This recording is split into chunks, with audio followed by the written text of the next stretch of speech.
질의가 시작되는 겁니까? 아니면 총리만 상대하는 겁니까? 총리만 상대합니다. 괜찮습니다. 그럼 없습니다.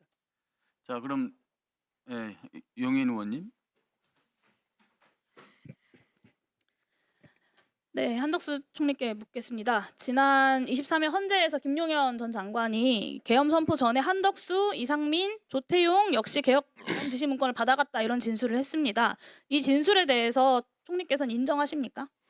저는 그 계엄에 관련된 어떠한 지시나 어떠한 서류도 받은 적이 없습니다. 그러면 김용현 전 장관이 헌재 판결을 회방하기 위해서 의도적으로 거짓 증언을 하고 있다라고 봐야겠네요. 그런 말씀이시죠? 그것은 모르겠습니다. 저는 둘 분명 중에 한 명은 거짓말을 하고 있는 거잖아요. 어떤 것도 받은 적이 없습니다.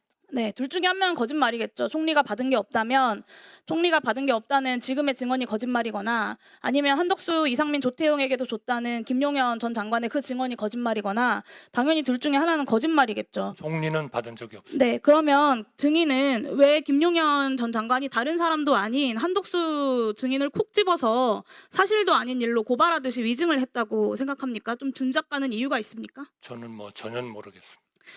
김용현 전 장관의 한덕수 증인에 대한 고발은 증인이 국회를 다녀간 바로 그 다음 날 이루어졌습니다.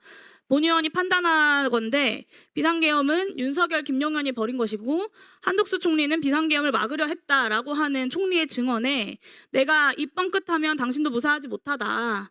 아직 죽지 않은 살아있는 권력을 배신할 생각을 하지 말아라. 이런 경고를 보낸 것으로 보입니다. 어떻게 생각하십니까? 좀 그런 위협감을 느끼지 않았습니까? 절대로 그런 그 의도나 또는 그 팩트가 그런 것이 아니기 때문에 그런 문제에 대해서는 저는 전혀 걱정을 하지 않습니다.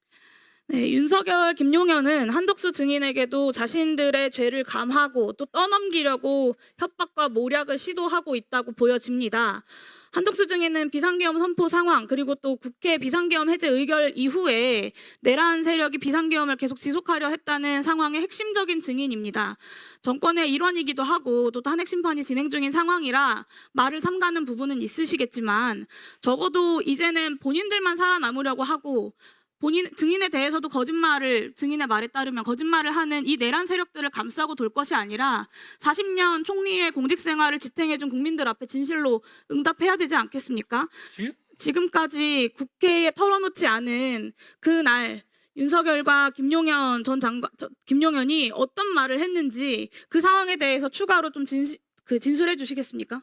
저는 우리 국회가 그동안의 여러 현안질이나 관련되는 상황에서 저에게 물은 모든 것에 대해서 진실의 기초를 두고 저의 마지막 이 자리를 충실하게 마치겠다는 그런 의지로 지금까지 국회에 오셔서 진술하신 거 외에 그날의 진실을 더 국민들 앞에 투명하게 드러낼 수 있는 추가적인 진술을 해달라고 말씀을 드리는 겁니다. 이렇게 답변을 회피하시니까 내란 공범이다라는 인식들이 더해지는 겁니다. 저는 조금도 부끄러움은 없습니다. 자, 총리 이시국 기자 간단히 하나만 질문 드리겠습니다.